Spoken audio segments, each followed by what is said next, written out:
IFM News.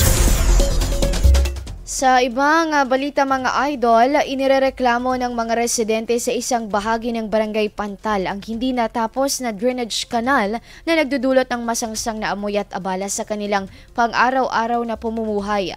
Ayon sa isang concerned resident na naglahad ng reklamo sa IFM Dagupan, matagal na nilang hinaing ang kalagayan ng drainage na nagiging sanhi ng iba't ibang problema. Ay dagdag ng mga residente, ang maruming kapaligiran ay pinamumugaran ng mga lamok na pinaniniwala ang dahilan ng pagkakaroon ng mga kaso ng dengue sa lugar. Bukod dito, ang hindi natapos sa konstruksyon naman ay nagiging sabagal o sagabal sa mga tumatawid, lalo na sa mga senior citizen, mga buntis at mga bata.